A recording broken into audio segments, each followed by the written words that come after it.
안녕하세요. 생활 속 세금 정보를 친절하게 설명드릴 안태환 세무사입니다. 오늘은 여러분께 원천징수라는 거에 대해서 설명을 한번 드려볼까 합니다.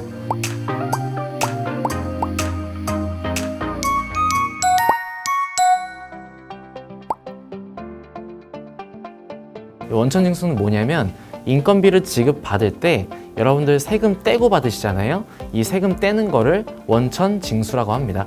쉽게 이야기하면 여러분들은 미리 내는 세금이다 라고 생각하시면 좋을 것 같아요. 미리 세금을 냈다가 나중에 연말정산이나 종합소득세 신고를 해서 낸 세금이 내가 1년 동안 내야 될 세금보다 많으면 돌려받는 거고 적으면 추가로 납부한다.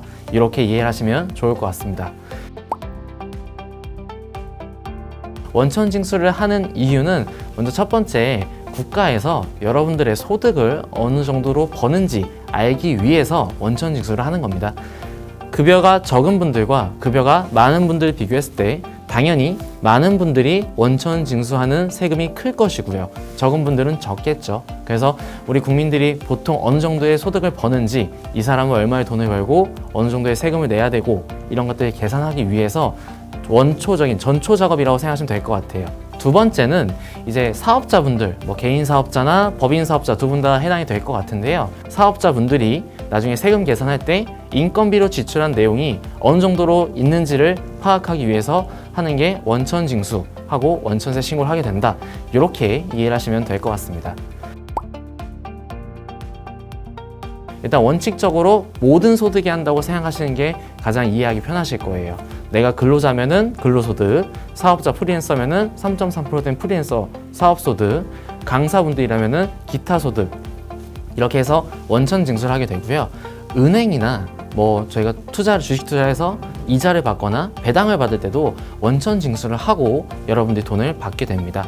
이 세율은 각 소득마다 다르게 되는데 다르더라도 원천징수는 다 한다. 이렇게만 이해하시면 될 것 같아요. 근로소득 중에서 세금을 내지 않는 급여, 저희가 흔히 말해서 이제 비과세 급여라고 하는데 이 비과세 급여 부분에 대해서는 세금을 떼지 원천징수를 하지 않습니다. 왜냐하면 앞서 제가 원천징수는 여러분들 소득을 알기 위해서 하는 건데 세금을 미리 낸다고 말씀을 드렸잖아요. 근데 세금을 내지 않기로 한 소득에 대해서 세금을 뗀다 라고 하면은 모순이 되겠죠. 그래서 비과세 급여에 대해서는 원천징수를 하지 않는데 많이들 알다시피 식대, 자가운전 보조금, 흔히 자가운전 보조금은 교통비로도 많이 이해를 하시는데 소득세나 법인세가 비과세되는 이러한 소득은 원천징수를 하지 않습니다. 기타 소득은 이제 과세 최저한이라고 해서 최소 이 정도에 대해서는 요거는 너무 금액이 적으니 세금을 떼지 말자라는 개념이 과세 최저한인데 이 과세 최저한에 대해서도 원천징수를 하지 않습니다. 그리고 일반적으로 이제 원천징수하는 세금이 1,000원 미만인 경우에는 원천징수를 하지 않는데 24년 7월 1일부터 사업소득은 3.3%된 원천징수 금액이 1,000원이 안 되더라도 원천징수를 하게 법이 바뀌었고요. 이자나 배당 같은 경우에는 원래부터 1,000원이 안 되더라도 원천징수를 한다. 이렇게 이해를 하시면 좋을 것 같습니다. 근로자나 프리랜서 분들이나 강사분들은 이렇게 돈을 받았어요. 세금을 떼고. 그럼 이 세금은 누가 갖고 있냐면 여러분들한테 돈을 준 사업주가 될 수도 있고요. 강의를 초청한 기관이 될 수도 있고요. 이 세금은 그 기관이나 사업주가 갖고 있는 것이 아니라 세무서랑 시청에 신고를 꼭 하셔야 돼요. 신고하고 납부까지 하셔야 되는데 이거를 이제 원천세 신고 납부라고 합니다. 이러한 원천세 신고 납부는 언제 하는 거냐면 지급한 달에 다음 달 10일까지 신고와 납부까지 다 마무리 되셔야 됩니다. 예를 들어 8월달 급여를 9월달에 지급을 했어요. 그러면은 8월달 급여에 대해서 9월달에 지급했으니까 요거에 대한 원천세는 10월 10일까지 다음 달 10일까지 신고 납부를 하는 거다. 이렇게 이해를 하시면 좋을 것 같습니다. 자, 이런 원천세 신고할 때 유의해야 될 점이 있는데요. 세금은 모두 신고기한과 납부기한이 정해져 있습니다. 그렇기 때문에 그 기한이 넘어가는 경우에는 가산세가 발생하게 돼요. 원천세도 다음 달 10일까지 신고인데 하루 깜빡해서 11일 날 신고하거나 12일 날 신고했다.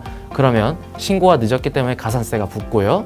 그리고 원래 10일까지 신고하고 납부할 세금보다 조금 더 내라는 납부 불성실 가산세가 발생하게 되니 여러분들은 요 기한을 반드시 지키는 거를 신경을 쓰셔야 될 것 같고요.